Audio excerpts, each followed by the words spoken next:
While explaining the development and importance of accounting as a source of disseminating the financial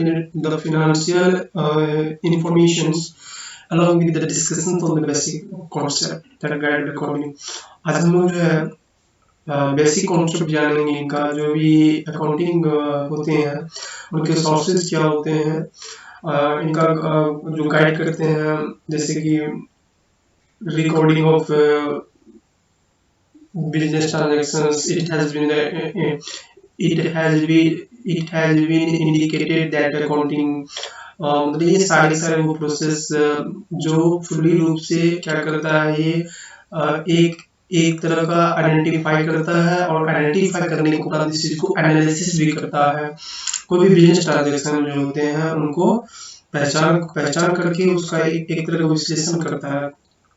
next, recording them, फिर उसको record किया जाता है। Classifying and summarising their effect, जो भी business transaction को record किए जाते हैं उनको फिर क्लासिफाइंग करके उसका समराइजिंग तैयार किया जाता है और देयर इफेक्ट्स, उनके प्रभाव क्या पड़ते हैं फाइनली, मतलब कि उसका प्रभाव क्या पड़ते हैं बिजनेस पे जो भी ट्रांजैक्शन रिकॉर्ड हुए, और and finally communicating to the मतलब कि एक तरह का इसमें जो रुचि रखने वाले जो यूजर्स है, उपयोगकर्ता है अकाउंटिंग इंफॉर्मेशन का, वो इसमें जो है एक तरह से आप बोल सकते हैं यहाँ पे स्टेक होल्डर। जी हाँ, शेयर होल्डर हो गया, चाहे वो निवेश करता हो गया। तो स्टेक होल्डर में वो सभी आते हैं जो एक तरह से यहाँ पे इंटरेस्टेड यूजर्स है अकाउंटिंग इंफॉर्मेशन का। करने का मतलब यह हुआ स्पष्ट रूप से कि लेखांकन जो जानकारियां हैं ये सिर्फ उन्हीं व्यक्ति को चाहिए जो इसमें रुचि रखते हैं। रुचि कौन रखता है? वो स्टेक होल्डर में कौन कौन आते हैं? जी हाँ, स्टेक होल्डर में आते हैं सरकार आ जाता है, और सरकार के साथ साथ जो कंपनी है, जो बिजनेस है, उनके मालिक आ जाते हैं, ओनर आ जाते हैं, एम्प्लॉय आ जाते हैं, और जो उसमें निवेश किया है, निवेश जो उस बिजनेस में पैसा लगाया है वो भी जानना चाहता है कि मेरा जो इसमें पैसा लगा उस बिजनेस का स्थिति क्या है। तो ये सब बातें हैं, और उसमें जो है कंपनी के अंदर का जो होता है मैनेजमेंट, तो उनके लिए अकाउंटिंग इंफॉर्मेशन जो है बहुत बड़ी मायने रखता है। In this chapter we will discuss the details of the each steps involved in the accounting process. The first step involves, देखिए पहला स्टेप जो होता है अकाउंटिंग प्रोसेस, जो इकोनॉमिक प्रोसेस है, इस प्रोसेस में जो पहला प्रोसेस होता है वो होता है यहाँ पे वो प्रोसेस होता है यहाँ पे identifying the transaction to be recorded. पहले हम आइडेंटिफाई करते हैं ट्रांजेक्शन को जिसको हम रिकॉर्ड करते हैं, पहचानना। And preparation the source documents, उसके बाद हम लोग क्या करते हैं ट्रांजेक्शन को यहाँ पे पहचान कर लेते हैं लेन देन को, उसके बाद हम क्या करते हैं रिकॉर्ड करते हैं। रिकॉर्ड करने के बाद and preparing the source of documents, यहाँ पे सोर्स ऑफ डॉक्यूमेंट्स का मतलब हो जाएगा कि सोर्स ऑफ डॉक्यूमेंट्स के माध्यम से हम लोग उसको रिकॉर्ड करते हैं, which are in turn record in the basic book और originally entry called journal and then posted to individual account in the principal book called ledger. कहने का मतलब यह हुआ कि सोर्स डॉक्यूमेंट्स के जो है सोर्स से हम लोग क्या करते हैं उसको रिकॉर्ड करते हैं, किस में करते हैं बेसिक बुक में करते हैं, और ओरिजिनल एंट्री जो हम लोग करते हैं वो उसको कहते हैं हम लोग जर्नल। ओके, आप यहाँ पे देख पा रहे हैं बहुत ही इंपॉर्टेंट बात यहाँ पे बोल रहा है कि ओरिजिनल एंट्री जो हम लोग करते हैं ना, ओरिजिनल एंट्री जो करते हैं हम लोग उसको बोलते हैं हम लोग journal. And are then posted to individuals accounts in the principal's book called ledger। अब जब इसको हम लोग लेजर में कैटेगराइज करते हैं, जैसे कि आपको जब लेके चलेंगे ना स्क्रीन पे तो पता चलेगा इसमें, जैसे कि जनरल बनाते हैं, जनरल के बाद जनरल में क्या होता है कि अगर हमको कोई पार्टिकुलरली किसी जैसे कि जैसे कि कैपिटल को देखना है, कैपिटल बैलेंस देखना है, कैश बैलेंस देखना है। तो जनरल में जो है क्लियरिटी नहीं आ पाता है और उसमें ज़्यादा मतलब रहता है। तो इसी के लिए इसी एक जगह से हमको पता चल जाएगा कि किस करके यहाँ बैलेंस उसके लिए हम लेजर बनाते हैं। तो ये प्रिंसिपल बुक हो गया यहाँ पे जिसको हम लेजर बोलते हैं, ठीक ना। तो यहाँ पे आप जर्नल के बारे में जानेंगे और उसके बाद जो है आपका ओरिजिनल एंट्री जो होता है वो होता है वो कहलाता है यहाँ पे, वो यहाँ पे कहलाता है आपका एक तरह का जर्नल। और जो पोस्टेड होता है उसमें प्रिंसिपल बुक में उसको हम कहते हैं लेजर। तो लेजर और जर्नल में क्या डिफरेंट होगा हम लोग अच्छा से डिस्कस करेंगे। देखिए आगे इसमें क्या business transactions and source documents के बारे में हम करते हैं। After second goods presented in your previous examinations as promised your the father's visits to examinations by your computer। इसमें एक एग्जांपल के माध्यम से बताया जा रहा है कि पिताजी प्रॉमिस किया तुमसे, विशेष promised you father wishes to buy you a computer, तुम्हारे लिए कंप्यूटर को खरीदेगा। You go to a market along with the fathers to buy a computer, और फादर के साथ आप गए, कंप्यूटर का आपको खरीद दिया गया। तो डीलर गिव्स ए कैश मेमो। आपको डीलर जो है यानी जो कंप्यूटर का जो सेलर है लैपटॉप का जो भी हो, उन्होंने आपको कैश मेमो दिया कंप्यूटर जब आप खरीदे। तो and in exchange your fathers make cash payment 35,000। आप यानी कि आपके पिताजी ने 35,000 रुपीज का पेमेंट किया, आप कंप्यूटर खरीदे। Purchase of computer for cash, यानी कि आपके फादर जो यहाँ पे कैश बेसिस पे परचेज किया, नगद क्रय किया। is an example of a transaction which involves the reciprocal exchange of the two things। अब देखिए यहाँ पे आप ही मान लीजिए आप कंप्यूटर खरीदने के लिए गए, आप नगद 35,000 में खरीद लिए। तो आप कंप्यूटर के लिए तो दुकानदार आपको एक कैश मेमो बना के देगा कि हाँ ये मेरी दुकान से, उसका दुकान का नाम रहेगा, उसमें जो है कोमोडिटी में कंप्यूटर रहेगा, उसका प्राइस लिखा रहेगा, क्वांटिटी लिखा रहेगा, क्वांटिटी 1 इस तरह रहेगा, प्राइस लिखा रहेगा, और नगद आप पेड किए हैं तो पेड लिखा रहेगा। तो इस तरह के आपको फॉर्मेट देगा कैश मेमो उसको बोलते हैं। तो ये जो है ना, ये आप परचेज किए थे, ये ट्रांजैक्शन हुआ उनके, यानी कि डीलर जो कंप्यूटर का था उनका एक तरह से ये ट्रांजैक्शन हुआ कैश बेसिस पे हुआ। तो जैसा कि यहाँ पे 2 थिंग्स बताया गया है, पेमेंट ऑफ कैश, दूसरा यहाँ पे पेमेंट ऑफ कैश हुआ, आप कैश का पेमेंट किए, उसके बाद दूसरा आ जाता है आपके delivery of computer, hence the transaction, computer का डिलीवरी कर दिया गया, hence the transactions involves this aspect is that give and take, यानी कि आप गिव यानी कि आप दिए कैश दिए, और टेक यानी कि आप ये लिए computer. Payment the cash involves give the aspect and the delivery of the computer is a take aspect. देखिए यहाँ के 2 पहलू आता है। गिव मतलब हो जाता है यहाँ पे जब आप पेमेंट ऑफ कैश किए तो आपका गिव हुआ, एस्पेक्ट हुआ, और जब आप कंप्यूटर का डिलीवरी कर लिए, डिलीवरी मतलब यही कंप्यूटर आप ले आ गए दुकान पर से, अब आप कंप्यूटर के अब आप उस कंप्यूटर को जिसका कीमत चुकाए हैं, आप उस कंप्यूटर को घर लेके आ सकते हैं, अब आपको कोई नहीं रोक सकता। तो ये वो आपका tax aspect. This business transactions are the exchange of the economic considerations between the parties and have two fold effects that are recorded in at least 2 accounts. कहने का मतलब हुआ कि ट्रांजैक्शन जो एक्सचेंज हुआ ये एक तरह का आपको इकोनॉमिक कंसीडरेशन हुआ। कहने का मतलब हुआ यहाँ पे बिजनेस का ट्रांजैक्शन, आपका ट्रांजैक्शन के बीच में, आप देखिए आप में और बिजनेस के बीच में जो ट्रांजैक्शन वो कहीं न कहीं वो इकोनॉमिक ट्रांजैक्शन था। आर्थिक रूप से आप पेमेंट किए और उन्होंने पेमेंट लिया, तो इसमें क्या है, इकोनॉमिकल ट्रांजैक्शन वो पूर्ण रूप से बिजनेस रिलेटेड है। जी हाँ, तो business transaction are usually evidenced by an appropriate document such as cash memo, उसके बाद हो गया आपका यहाँ पे invoice, sales bill, pay in slip, cheque, salary slip, etc। करेंगे मतलब यहाँ पे ये होगा कि बिजनेस ट्रांजैक्शन जो है यूजुअली जो है एक तरह का यहाँ पे एविडेंस हो गया, साक्ष्य होता है, वो एक तरह का डॉक्यूमेंट होता है जो बिजनेस ट्रांजैक्शन आपको बताता है कि भाई ये ट्रांजैक्शन किस चीज़ का है, ये ट्रांजैक्शन किस चीज़ का है। जैसे कि कैश में मुझे बात साबित करता है कि नगद में सेलिंग हुआ है, और यहाँ पे इनवॉइस भी बहुत सारा चीज़ बताता है कि कितना का परचेज हुआ, कितना का सेलिंग हुआ। सेल्स बिल होता है, उसके बाद पे इन स्लिप होता है, चेक होता है, सैलरी स्लिप होता है। ये बहुत सारे डॉक्यूमेंट्स हैं जो बहुत सारे जिसमें इम्पोर्टेंट है 5-10 आपको जानना बहुत जरूरी होगा।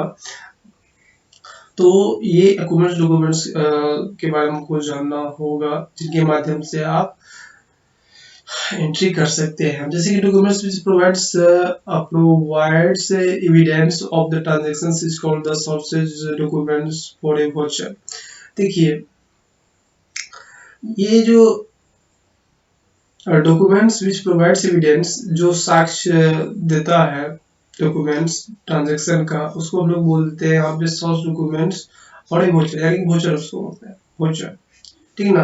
तो आप ये बात को समझ गए होंगे कि बिजनेस में जो ट्रांजैक्शन होता है उसका पहले वाउचर क्रिएशन होता है। At times there may be not documented for the certain item, as in case of the petty expenses.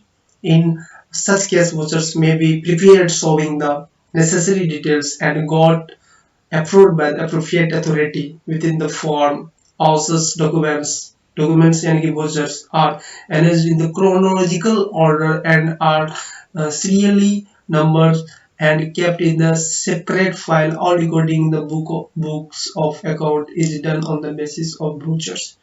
यानी कि वाउचर के आधार पे जो है एक क्रोनोलॉजिकल ऑर्डर के रूप में जो अरेंज किया जाता है, सेपरेट वाउचर के हिसाब से ही एंट्री पासेस किया जाते हैं। आपको हम एक वाउचर का झलक यहाँ पे दिखा पा रहे हैं। देखिए यहाँ पे transaction voucher, name of firm. यहाँ पे नेम ऑफ फर्म का मतलब हो गया कि यहाँ पे बिजनेस यूनिट का जो भी नाम है, नेम है, वो ट्रांजैक्शन वाउचर देंगे। वाउचर नंबर यहाँ पे देंगे, वाउचर नंबर रहेगा, उसके बाद डेट रहेगा, और फिर debit account, credit account, amount रहेगा। एडिशन, एडिशन का मतलब हो गया यहाँ पे जो भी ट्रांजैक्शन होते हैं ना, जिसका हम लोग यहाँ पे एक तरह का डेबिट क्रेडिट के लिए जो यहाँ पे हम लोग यहाँ पे जनरल एंट्री पास करते हैं ना, तो जनरल एंट्री किस चीज का है, वो ट्रांजेक्शन का जो है एक शॉर्ट समरी होता है। यहाँ पे एडिशन, एडिशन को यहाँ पे हम लोग राइट डाउन करते हैं, और यहाँ पे आपका देख रहे हैं यहाँ पे ऑथोराइज्ड बाय और प्रीपेयर्ड बाय। प्रीपेयर्ड मतलब कि ये जो है ट्रांजेक्शन वाउचर किनके माध्यम से बनाया गया वो यहाँ पे लिखेंगे, और ये फर्म के जो ऑथराइज्ड है वो उससे उसका यहाँ पे साइन होगा। देखिए यहाँ पे आप देखते हैं, ये है आपका सॉल्विंग स्पेसिमेन ट्रांजैक्शन वाउचर। ये ट्रांजैक्शन वाउचर का एक शेड्यूल है, देख पा रहे हैं यहाँ पे। ठीक है, नेक्स्ट आपका प्रिपरेशन ऑफ अकाउंटिंग वाउचर्स। देखिए यहाँ पे प्रिपरेशन ऑफ अकाउंटिंग वाउचर्स। जी हाँ, अकाउंटिंग वाउचर्स का जो प्रिपरेशन हम लोग कैसे करेंगे। अकाउंटिंग वाउचर्स का प्रिपरेशन यानी कि प्रिपरेशन वाउचर्स का प्रिपरेशन कैसे बनाएंगे। अकाउंटिंग वाउचर्स में भी क्लासिफाइड है cash vouchers, debit vouchers, credit vouchers, general vouchers etcetera. देखिए कहने का मतलब यह होगा कि अकाउंटिंग वाउचर्स जो है इसको क्लासिफाइड किया गया है कैश वाउचर्स में, यानी कि जो कैश ऑन द कैश पे है, चाहे वो सेलिंग हो या फिर परचेज हो, on the cash, only cash. Okay, तो वो वाउचर कैश का वाउचर अलग हो गया। फिर होता है डेबिट वाउचर्स, डेबिट वाउचर हो गया। फिर आपका क्रेडिट वाउचर्स हो गया। डेबिट वाउचर्स को कहते हैं डेबिट वाउचर्स। ठीक है, डेबिट वाउचर्स, क्रेडिट वाउचर्स पे हम लोग लंबा बात चलेंगे, स्पेशली इस पे डिस्कस करेंगे। ठीक ना, तो डेबिट वाउचर्स, क्रेडिट वाउचर्स हो गया। फिर जनरल वाउचर्स, जनरल वाउचर्स भी हो जाता है। There are the now set format of the accounting vouchers, specification of the simple transaction voucher is used in the practice is shown in the figure. इसमें जो है ना ये एक सिंपल रूप से दिया हुआ है इस तरह का। फिर आगे हम लोग देखते हैं यहाँ पे this must be prepared in the case of the audit of the accounts and the tax assessment for the relevant period are completed. ये जो है प्रिजर्व करता है जब ऑडिटिंग होता है अकाउंट्स के और उनके टैक्स असेसमेंट पीरियड का कंप्लीट, ये जो ऑडिट होता है इसमें बहुत सारे हेल्प करते हैं। Nowadays accounts is the computerized and necessary accounting voucher showing the code number and name of the accounts to be debited and credited are prepared for the purpose of necessary recording the transaction। जी हाँ, अभी की date में जो है जितने भी transaction होते हैं, जितने भी वाउचर्स होते हैं, वो सारे क्या होंगे, कैपिटलाइज हो गया। नेसेसरी अकाउंटिंग वाउचर्स इसमें बनते हैं जो आवश्यक होते हैं, डेबिट क्रेडिट सबका। और नेसेसिटी अकॉर्डिंग ट्रांजेक्शन किया जाता है। Transactions with the one debit and one credit is simple transactions and the accounting vouchers prepared with such transactions known as the transaction vouchers. The format of, यहाँ पे देख पा रहे हैं बहुत सारे फॉर्मेट दिए हुए हैं, आप यहाँ पे देख पा रहे हैं। ये आपका डेबिट वाउचर्स है, वाउचर नंबर, डेट रहेगा, यहाँ पे क्रेडिट अकाउंट रहेगा, अमाउंट रहेगा, यहाँ पे सीरियल नंबर है, यहाँ पे कोड है, यहाँ पे अकाउंट नंबर है, यहाँ पे अमाउंट है, यहाँ पे एडिशन इज दैट एक्सप्लेनेशन है, यहाँ पे डेबिट वाउचर हो गया सारा चीज। यहाँ पे ये आपका डेबिट वाउचर्स हो गया, ये भी क्रेडिट वाउचर्स हो गया। अब हम बताएंगे आपको कि डेबिट वाउचर्स और क्रेडिट वाउचर्स के बारे में, कि डेबिट वाउचर्स कब बनाया जाता है और क्रेडिट वाउचर्स कब बनाया जाता है। ओके, आप इसके लिए निश्चिंत रहिए।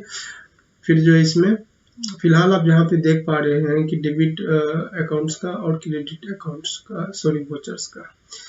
नेक्स्ट है आपका transactions with the multiple debit and the multiple credits are called complex transactions। जी हाँ, कॉम्प्लेक्स ट्रांजेक्शन उनको कहते हैं जहाँ पे मल्टीपल रूप से डेबिट और मल्टीपल रूप से क्रेडिट किया जाता है।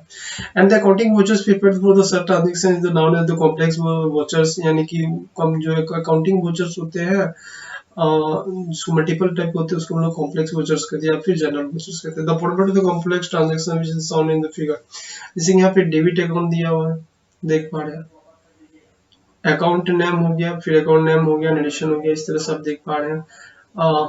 ठीक है, फिर नेक्स्ट इसमें दिया हुआ the design of the accounting vouchers depends upon the natures requirement and the conveyance of the business. यानी कि अकाउंटिंग का जो डिजाइन है ना, ये उस बात पे डिपेंड करता है, ये पूरी रूप से डिपेंड करता है उनके बिजनेस के नेचर पे और उनका रिक्वायरमेंट पे। रिक्वायरमेंट उस बिजनेस का क्या नेचर है, उनका क्या डिमांड है, एक तरह से रिक्वायरमेंट है, और उस बिजनेस को हम किस तरह से वहां पे कन्विंस कर सकते हैं, उसके हिसाब से उसका अकाउंटिंग प्रिपेयर किया जाता है। There is no set format of the accounting vouchers to distinguish various vouchers. Different colors paper and different font of the printing are used.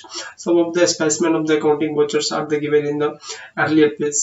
Accounting vouchers must contain the following essential elements। देखिए यहाँ पे सभी business के थोड़े बहुत उसमें different, उनके colour में, उनके कुछ साइज में डिफरेंट हो सकते हैं, बट कुछ जिसका कॉमन स्पेसिमेन होते हैं अकाउंटिंग वाउचर्स के जो इसमें दिया गया है। देखिए यहाँ पे सेंटर एलिमेंट्स की अगर हम बात करें, यहाँ पे it is the right written on a good quality paper. अगर इसका हम कुछ महत्वपूर्ण तथ्य की अगर हम बात करें यहाँ पे, तो ये जब भी तैयार किया जाता है किसी भी यूनिट में, जैसे कि किसी भी फॉर्म के माध्यम से हो या किसी भी कंपनी के माध्यम से हो, तो it is written on a good quality paper. जी हाँ, ये जब भी बनाया जाता है गुड क्वालिटी के पेपर पे ही बनाया जाता है, अच्छा क्वालिटी के पेपर पे। Now the firm must be printed on the top, उनके टॉप साइड पे जो है ना उनका फर्म का नाम तो जरूर रहेगा। और नेक्स्ट आपका डेट ऑफ ट्रांजैक्शन तो होना ही होना है, ये किस डेट का है, is filed up the against the date and not the date of the recording transaction is to be mention. यानी कि बिना डेट का काम नहीं चलेगा, डेट तो मेंशन करना ही होगा, क्यों तब ना पता चलेगा कि किस डेट का है। नेक्स्ट इसमें कहता है the number of the vouchers is to be in a serial order. और जो वोचर का जो नंबर होता है ना बॉस, वो क्या होता है कि वो सीरियली होता है, ऐसा नहीं कि दो के बाद डायरेक्ट 29 पे चले जाए, 30 पे चले जाए, ऐसा नहीं होता है, सीरियली होता है। जैसे voucher number 3, voucher number 4, voucher number 5, अगर केस का वोचर है तो केस मेमो है तो 1 2 3 इस तरह से चलते रहेगा। Name of account to be debited और क्रेडिटेड मेंशन, इनमें किस अकाउंट को डेबिट किया है, किस क्रेडिट किया है, उसका मेंशन किया रहता है। ठीक है, चलिए debit and credit amount to be the written the figures against the amount. इसमें क्या, तो डेबिट क्रेडिट का जो अमाउंट है तो वो लिखा रहता है। फिर नेक्स्ट दिया हुआ है description of the transactions to be the given account wise के हिसाब से उसका डिस्क्रिप्शन दिया रहता है। डिस्क्रिप्शन बोले तो अपने एडिशन, ये ट्रांजैक्शन किस चीज का उसके बारे में थोड़ा बहुत अकाउंट के हिसाब से दिया रहता है। The provision who prepares the vouchers must mention his name along with the signature के साथ रहता है। then of the signature the authorized persons and mention on the voucher पे जो उसका जो अकाउंटेंट है या फिर जो उनके एक तरह का पर्सन है वो इसमें साइन करता है। फिर नेक्स्ट इसमें आपका है अकाउंटिंग इक्वेशन क्या, हाँ जी हाँ, एक नया टर्निंग पॉइंट यहाँ पे आया है, अकाउंटिंग इक्वेशन। अकाउंटिंग इक्वेशन की हम बात करें यहाँ पे, तो accounting equations signifies the assets of a business are always equal to the total of its liabilities and capital or equity. The equations reads as follows. देखिए यहाँ पे A equal to L plus C here where A equal to assets L is equal to liability, C is equal to capital. ए यहाँ पे short form में दिया हुआ, L P short form में दिया हुआ, सी तो सी कैपिटल, एल से लायबिलिटीज, एस एसेट्स। यानी कि कह रहा है कि इक्वेशन के हिसाब से ना बिजनेस का ऑलवेज ऑलवेज यानी कि हमेशा इक्वल होते हैं। क्या इक्वल होते हैं कि उस बिजनेस का जो संपत्ति एसेट्स है, संपत्ति एसेट्स होते हैं, एसेट्स बोलिए या फिर एसेट्स बराबर होते हैं उस बिजनेस के लायबिलिटीज प्लस कैपिटल। आप किसी भी बिजनेस का लायबिलिटीज में कैपिटल जोड़ दीजिए, उसी को एसेट्स पुकारा जाता है। ओके, आप यहाँ पे इक्वेशन के रूप में देख सकते हैं, assets is equal to liabilities plus capital. Okay, अगर एसेट्स यहाँ पे मान लीजिए कि 10 लाख है तो इक्वल टू लायबिलिटीज 5 लाख है प्लस कैपिटल है 5 लाख, तो 5 लाख 5 लाख 10 लाख। चलिए, the above equations can be presented in the following forms as it's the derivations enable the determination of the missing figures capital और liability। जैसे कि अब इसको हम लोग थोड़ा बहुत जो उल्टा कर सकते हैं, जैसे कि assets माइनस liabilities कर देंगे तो मेरा कैपिटल निकल जाएगा, फिर assets माइनस कैपिटल माइनस कर देंगे तो मेरा यहाँ पे अगर हम assets में से liabilities को माइनस करते हैं तो हम लोग का कैपिटल निकलता है, जबकि एसेट्स में से अगर हम लोग कैपिटल माइनस कर दे तो मेरा लायबिलिटीज निकलता है। चलिए, तो इस तरह की इक्वेशन आप देख पाए। और ये जो आपको दिख रहा है यहाँ पे, ये आपका बुक्स ऑफ रोहित है, यानी कि यहाँ पे रोहित का बुक्स बनाया है, इनका ये बैलेंस शीट है। ये जो है रोहित नाम का जो भी है फर्म समझिए, बिजनेस समझिए, कि कंपनी समझिए, जो समझिए, रोहित का बुक्स है। और बैलेंस शीट है एजेट, यानी कि यहाँ पे डेट हम मेंशन करेंगे, एजेट या फिर जो यहाँ पे डेटा मेंशन करेंगे एक पर्टिकुलर टाइम का, ये प्रेजेंट करता है। ये बैलेंस शीट आपको दिख रहा है, ये राइट साइड में आपका एसेट्स है और ये लायबिलिटीज है। और एसेट्स में यहाँ पे कैश इन हैंड बता रहा है 5 लाख और यहाँ पे लायबिलिटीज बता रहा है 5 लाख 5 लाख। तो देखिए आप एग्जांपल थोड़ा इसको समझ लीजिए। Rohit started business with A capital 5 lakh from the accounting point of the view the resources of the business entity is in the form of cash 5 lakh sources of this business entity is the contribution by Rohit proprietor. Rohit यहाँ पे proprietor है, उन्होंने capital के रूप में 5 lakh invest किया अपने business में। जी हाँ, तो एक रोहित, तो यहाँ पे क्या हो गया, बिजनेस का यहाँ पे एक तरह का एंटिटी हुआ ये, तो यहाँ पे रोहित को नाम देंगे। और बैलेंस शीट में क्या होगा, जो जब भी वो कैपिटल में फंसा है तो 5 लाख कैपिटल में आएगा और कैश इन हैंड भी 5 लगेगा। कहने का मतलब आप अगर बिजनेस स्टार्ट करते हैं, अगर आप पूंजी के रूप में 5 लाख रुपया इन्वेस्ट करते हैं, हाँ, कैपिटल के रूप में 5 lakh from the accounting point of the view resource of the business entity, और वो भी कैश में, किसमें, कैश में। तो देखिए यहाँ पे 5 लाख जो है वो लगाया पूंजी के रूप में, और उसके बाद जो है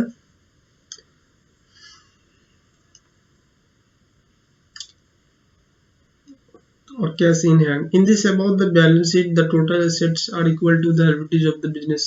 यहाँ भी इक्वल बता रहा है। the amount invested in business is still 5 lakh. In case any profit are earned, it will increase the invested amount in the business. यही हुआ इसमें, और बहुत सारे एग्जांपल को हम लेके चल सकते हैं। यहाँ पे देखिए, यहाँ पे example of bank account with the state bank of India with the amount of 4,80,000 analysis the transaction. This transaction increase the cash at bank assets. अगर आप बैंक अकाउंट ओपन करवाए हैं SBI में, उसमें मान लीजिए आप 4,80,000 का डिपॉजिट किए हैं, देखिए इसका यहाँ पे हम करते हैं एक तरह का एनालिसिस। देखिए ट्रांजैक्शन में क्या हुआ कि कैश एट बैंक जो है आपका बिजनेस का, वो आपका यहाँ पे इंक्रीज किया है एसेट्स, करंट एसेट है कैश एट बैंक, इंक्रीज किया, डिक्रीज क्या कैश किया, ये भी आपका एसेट्स आपके हाथ से कैश किया, लेकिन बैंक कैश एट बैंक जो है वहाँ पे आपका एसेट्स इंक्रीज किया। अब बताए बाउट फर्नीचर, आपने फर्नीचर लाया 60,000 का, and cheque was issued on the same day, उसी डेट में आपने चेक इशू किया। Analyse the transaction, this transaction increase the furniture. आप तो फर्नीचर लाए, आपको फर्नीचर बढ़ा, बट डिक्रीज बैंक एसेट्स। आपका जो SBI में जो 4,80,000 डिपॉजिट था, आपने क्या किया, फर्नीचर जो परचेज की उसको पेमेंट में नगद न करके आप चेक के माध्यम से कर रहे हैं, चेक के माध्यम से, तो चेक तो कटेगा, यानी कि बैंक से ही चेक कटेगा। तो बैंक का जो चेक है तो वो क्या करेगा, आपका 60,000 डिक्रीज करेगा। लेकिन आपके पास फर्नीचर नाम का जो एसेट्स है वो बढ़ा, बट आपका जो बैंक में जो बैलेंस था कैसेट बैंक, वो एसेट्स वो भी था करेंट एसेट्स, वो आपका डिक्रीज करेगा, यानी घटेगा। बट प्लांट मशीनरी आपने क्या किया, कुछ प्लांट मशीनरी परचेज किया, वाले 25,000 का, and advance 10,000 in cash is paid to mister Ramji Lal. Ramji Lal से मशीनरी बिजनेस परचेज किया था 1,25,000 का, जिसमें कि आपने उसको 10,000 का एडवांस दिए। तो एनालिसिस अगर हम ट्रांजेक्शन क्या करते हैं तो पता चलता है कि इंक्रीज प्लांट मशीनरी में वृद्धि हुआ 1,25,000 का, डिक्रीज हुआ कैश का 10,000 का, और इंक्रीज हुआ लायबिलिटीज का भी। जी हाँ, यहाँ पे क्या किया था, 1,25,000 का जो प्लांट मशीनरी परचेज किया था उनमें ये मात्र 10,000 का ही पेमेंट किया था एडवांस में, बाकी तो रह गया आउटस्टैंडिंग। तो ये आपका लायबिलिटीज खड़ा हो गया 1,15,000 का। ओके, फिर यहाँ पे goods purchase from the Sumit traders for 55,000, और जो गुड्स है यानी कि जिसमें जो ट्रेडिंग करेंगे, जैसे कि मेडिसिन का करेंगे माल, सपोज दैट, तो मेडिसिन वो परचेज किया 55,000 का माल, या जो भी चीज़ लीजिए, गुड्स जो जिस चीज़ पे बिजनेस करता है, जिस वस्तु का सेवा का, उनके लिए जो वस्तु का करेगा वो गुड्स कहलाता है, 55,000 का। एनालिसिस ट्रांजेक्शन में बात करें तो आपके गुड्स में वृद्धि हुआ, आपका यहाँ पे गुड्स में वृद्धि हुआ एसेट्स में, एंड इंक्रीज लायबिलिटीज, ठीक ना, और 55,000 का परचेज किए बट उसको पेमेंट नहीं किए, तो and increase liabilities mister Sumit as creditors by 55,000। तो यहाँ पे जो है आप जो परचेज किए 55,000 का, वो आपका गुड्स हो गया। फिर कहता है goods costing 25,000 sold to Rajni enterprises 35,000। फिर जो है 25,000 का माल को आपने 35,000 में रजनी इंटरप्राइजेज को बेचा। इस ट्रांजेक्शन का एनालिसिस करें तो आपका स्टॉक घटा, स्टॉक गुड्स जो भी गुड्स था आपका वो घटा, जो सेलिंग हुआ 25,000 का स्टॉक घटा, लेकिन आपका एसेट जो है रजनी डेटर, आपका डेटर हुआ, आप उनको उधार माल बेचे हैं तो आपका डेटर को कहलाएगा, 35,000 में बेचे। प्रॉफिट कितना कमाए, 35,000 में से 25,000 घटा दीजिए तो आपका प्रॉफिट हो जाता है यहाँ पे 10,000 आप प्रॉफिट कमाए। चलिए हम लोग फाइनली इसका बैलेंस शीट तैयार करते हैं। The final equation as per the above analysis table can be summarized in the form of a balance sheet as under balance sheet as at 2017। Basic assets है, liabilities है, outsider claims creditors में इसका आ जाता है। देखिए यहाँ पे capital लगाया था, देखिए पहली बात यहाँ पे कैश में 10,000, bank 4,20,000, debtor 35,000, stock 30,000, furniture 60,000, plant machinery 1,25,000। जी हाँ, कैश में इनका जो है प्रॉफिट कमाया, सॉरी कैश में 10,000 इसका बता रहा है, और बैंक 4,20,000 का बता रहा है, और डेटर 35,000 का, टोटल मिलाकर के बाद से 6,80,000। अब यहाँ पे कैपिटल है 5,10,000 है कि नहीं, और यहाँ पे आउटसाइडर क्लेम में क्रेडिटर्स का 1,70,000, यानी कि लायबिलिटीज यहाँ पे एक तरह से खड़ा हुआ था, जहाँ पे इन्होंने पेमेंट नहीं किया था। देखिए यहाँ पे